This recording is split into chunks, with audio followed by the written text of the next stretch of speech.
Now we are calling upon the one and only, a fearless leader who's open and frank, unapologetic.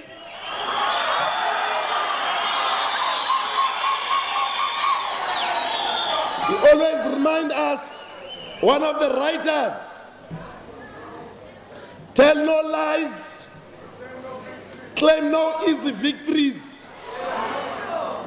We are calling upon our Numsa National General Secretary, Irvin Jim.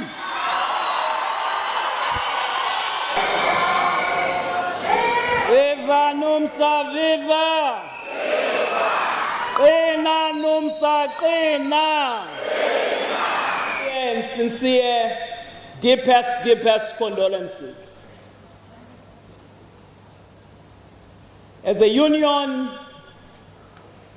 we are a union that lives on the basis of workers who play a very critical role both in controlling and running the union, and those few who are privileged to be in position where these comrades were to represent workers.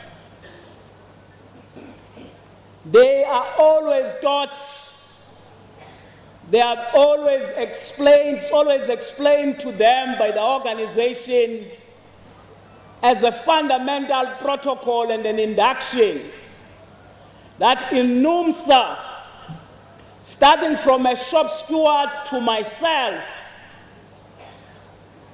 to be elected in any position is not a right but a privilege. We do want to say to the families, we know that your pain is a very serious, deep pain. I think as metal workers, we must give a very big hand of applause to the sacrifice.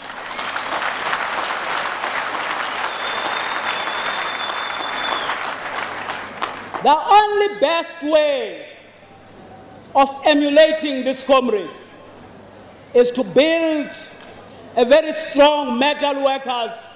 The union preamble says, Numsa will embark in a struggle to end economic exploitation.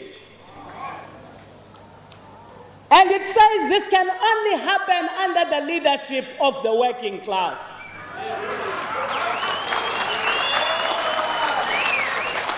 Those comrades within the alliance, inside and outside the alliance, they must understand if you've got a problem with Numsa, it is not the leadership of Numsa that is the problem.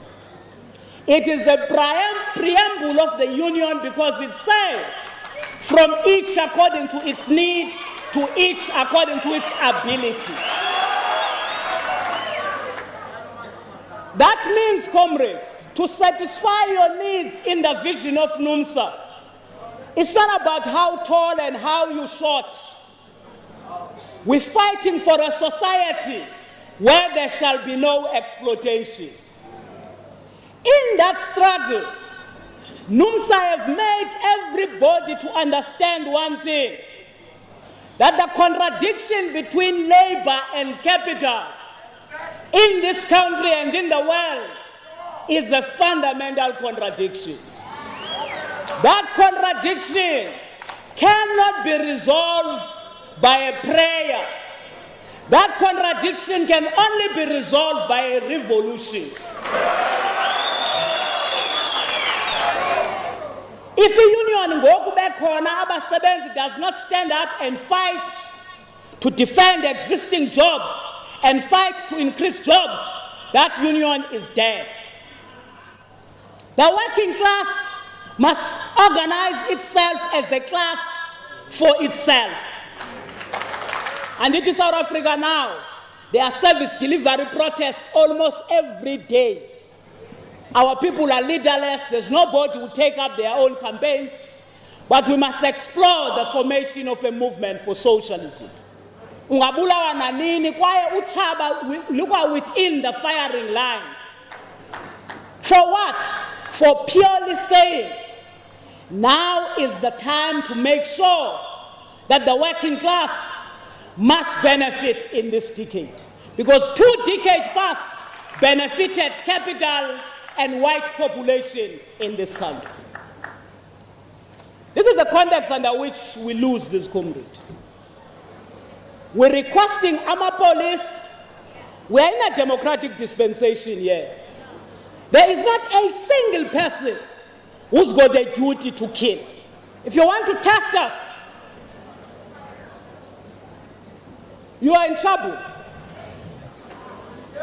And our members, very soon, we will tell them to defend themselves.